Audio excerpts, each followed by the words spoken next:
Hi there and welcome back to Torment, Tides of Numenera. You've just defeated a part of the sorrow in the labyrinth of your mind, and now the Spectre wants to tell us something. The Spectre looks worriedly to a different corner of the calm. A new portal has appeared where there was only empty space before.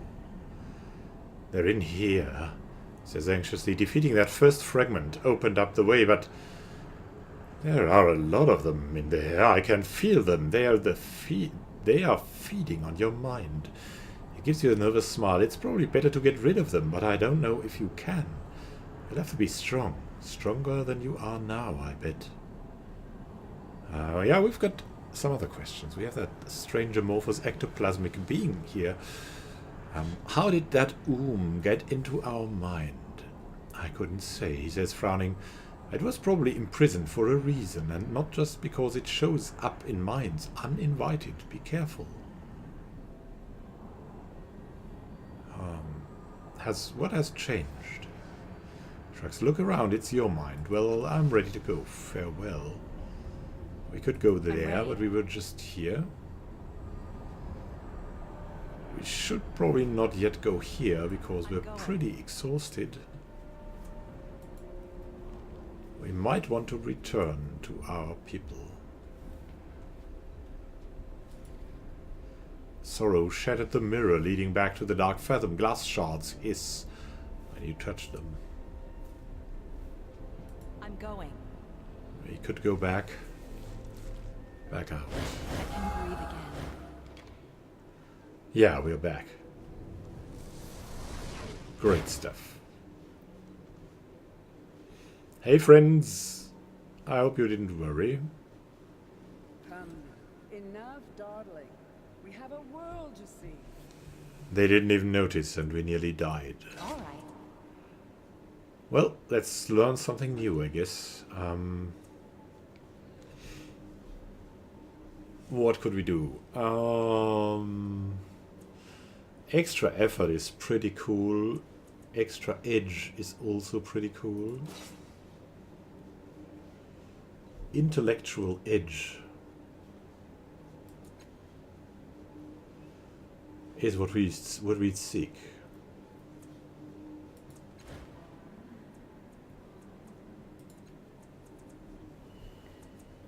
We've got a great edge here. Gonna help us greatly.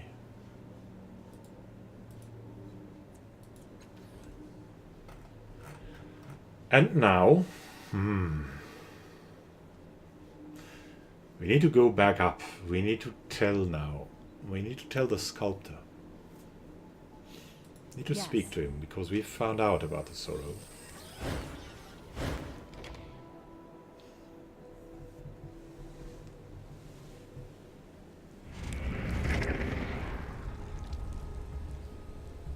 Yes. Let's go back there. And we may absolutely need to rest after these strange adventures we had.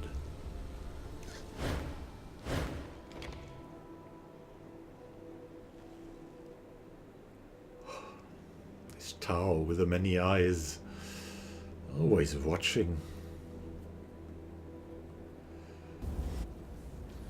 But it's probably... No, we will probably not rest.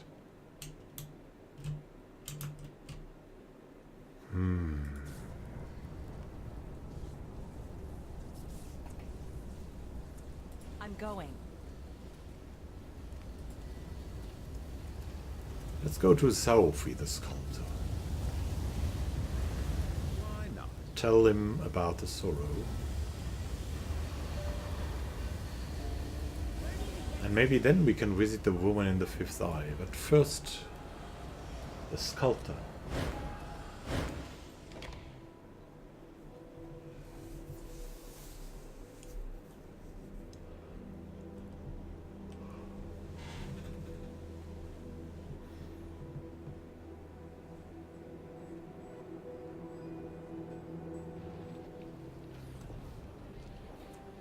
Fine.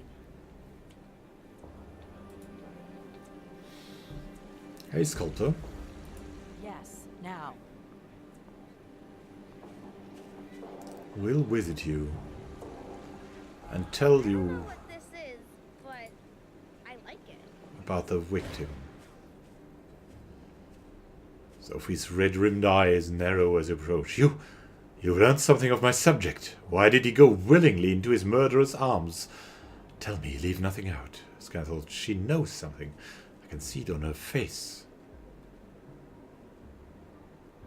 Yeah, we'll not lie to him. His daughter was killed when their home collapsed. Grief drove him to seek his own death. Grief! Sophie shouts, lunging at his nearest sculpture. He was ruled by sorrow, and the creature killed him. Did he call to her? Was it anger? No. Resignation? Madness. Carving, scraping, shouting, and muttering. Sophie has clearly forgotten you are here, except for one detail. His hand gropes clumsily in his pocket, retrieves the pouch, and thrusts it at you. A spirit shroud? What's that? Aha. When damaged by energy, chemical, mental, or transdimensional damage, confers 2 spirit shroud, active 1 round. Only usable by us. The garment has no defined edges, like a wrapping cover, but someone fitted onto it a dozen crude metal hooking fasteners.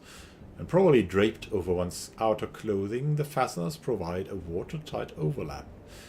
Ethereal and mist-like, the shroud's almost none-color nonetheless reflects a vibrant white, not unlike the snow and ice it protects against.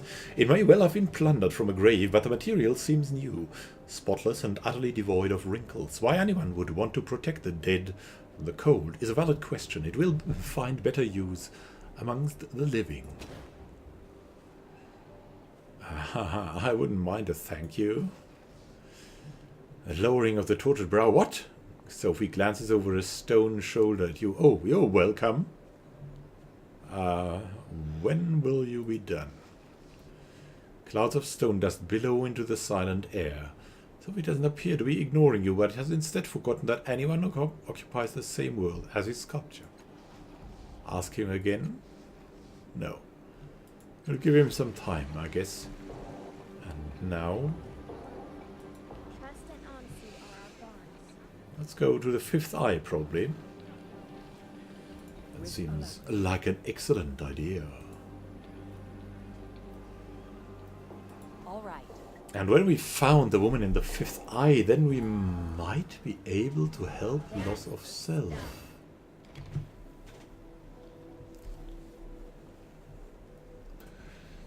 Everything unfolds before the mind of us. All the eyes. They know. They know. Yes, now. Come, come.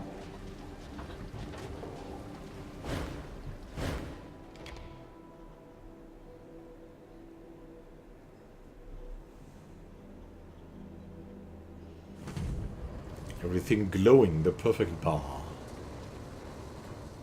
There's that ghostly woman in the 5th eye.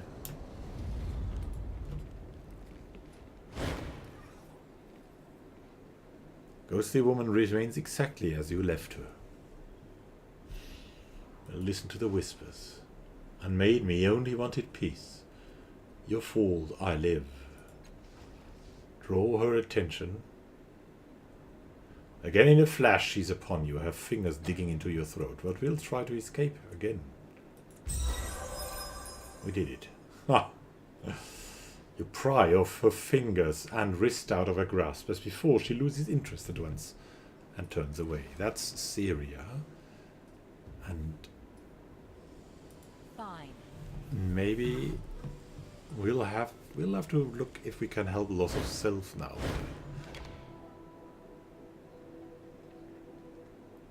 Syria is a Syria killer.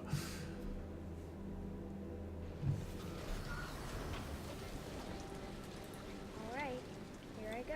Killing in multiple ways. One of them the sorrow. Does that make sense? Let's go. How are you? I want to help you deal with the woman in your head. Good, she's getting louder. I just want her to be quiet.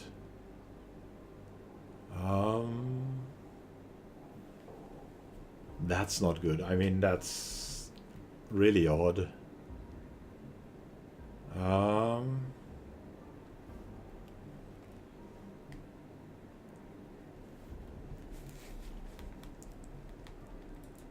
So there's nothing we can do for her.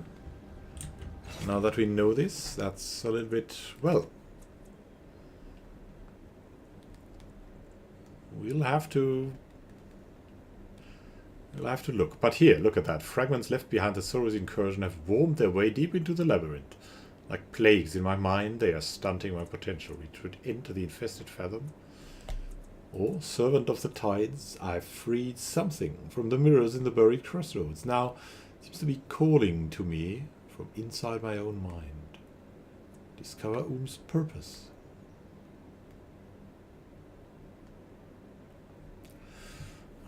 Inspect it while traveling. No, we're probably not going for that, but I mean, we could try. I do want our companions near us. Maybe if one of them mixes up something or does something really bad for us, then we might go for that.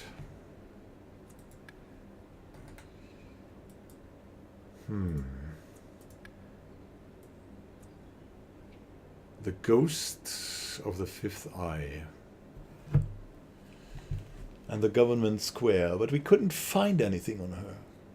She's an enigma.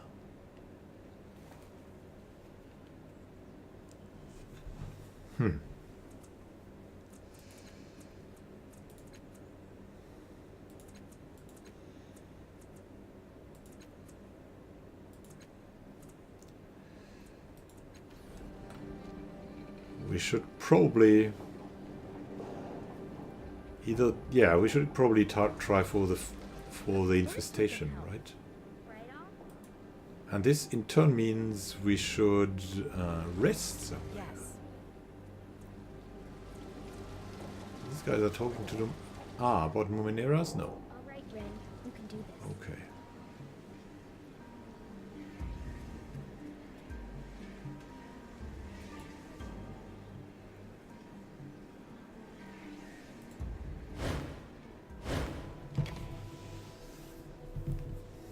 Let's see, maybe it's good to go to another place, do something else.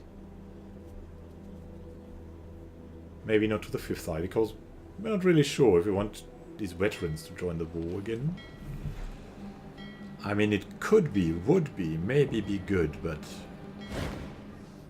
So we're going to a bar. And we meet Tarnak Hobbes. This man's brow is creased with worry. He avoids your gaze, his eyes fixed on a point to your left and far away. His trembling, battered fingers pluck at the air. He stares through the chattering customers, the bar, as though he is utterly alone. Stepping closer, you see a thick blue crease running down his throat to the depths of his heavy robes, and orderly rows of azure holes pierce his bony arms from elbow to wrist.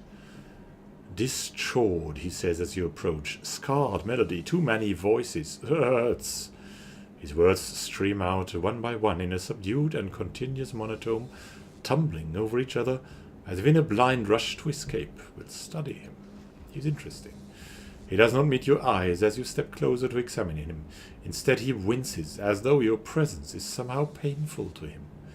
You watch him move and track the twitching of his fingertips. You hear a low, vibrating whistle. Though it's not coming from his mouth. What are you doing here, Tarnak? Wayfarers bring me broken Numenera. I repair them for pay. I need to eat, he cries, and you don't think you're the target of his anger. The Wayfarers thank me, he says, swallowing. They do not know I have remade their Numenera. They do not know they will also be remade. Scan thoughts, all will be remade when the core awakens. Okay. Can you remake any of my Numenera? Instead of asking to see your belongings, he looks at you for the first time. His pupils are as dark as the space between the stars. No, he says after a long moment. His eyes flick back to whatever distant, terrible place has captured his attention. You are wounded, a broken instrument. He has no use for you. He? You didn't even look at my belongings. Do I have anything you can remake? No. You're worthy but broken. This time he doesn't look at you. What are you staring at? The grand hall, the spiral, pinned by broken columns, the invisible roof. He stops with a gasp, and a tear rolls down his dirty cheek. He tells me not to share our secrets with you. You're not of the choir, you are discord. A cold wind calls down from the rooftop, flicking as his tattered robes. Suddenly, you hear something beneath the flute-like notes of the breeze over the holes in the man's skin. A dry, angry voice, speaking the word, a car. Scanthals must not speak of a car. A car? What does that mean? Ah!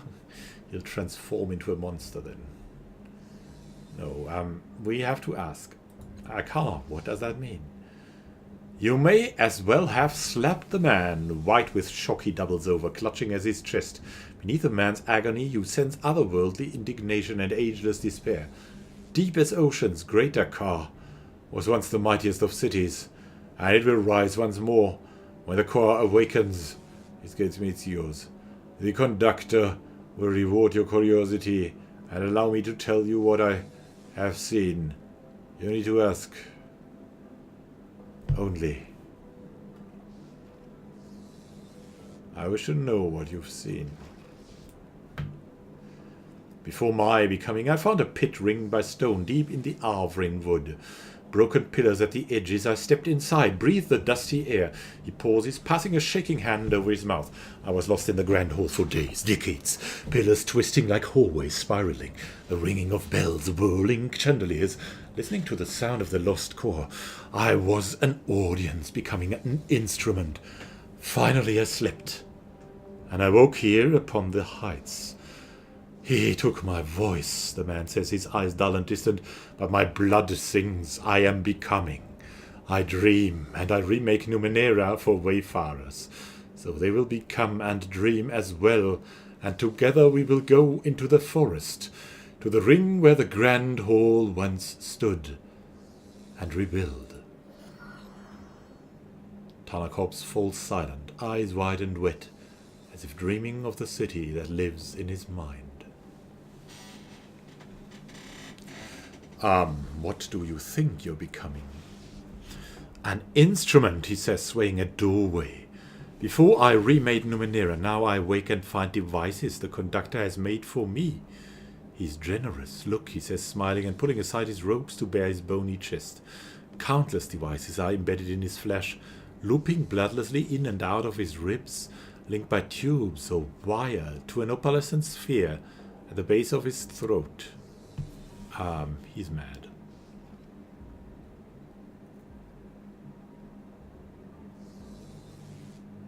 Tell me, no, you said that you dream. What of? Proud Akkad, its peak, he says, gaze locked on the distant ruins of the city, instruments of metal and flesh ringing the balconies of the great hall. The conductor, our air, breathing him in forever. Aha! Farewell, Tanakorps. That was indeed very interesting. And we'll continue this, or we'll rest and then continue to find out more in the next episode. Thank you for watching, and happy gaming to you. Interesting things you can learn in a bar, right? Have a good time or a good night until next time, and happy gaming. And happy gaming.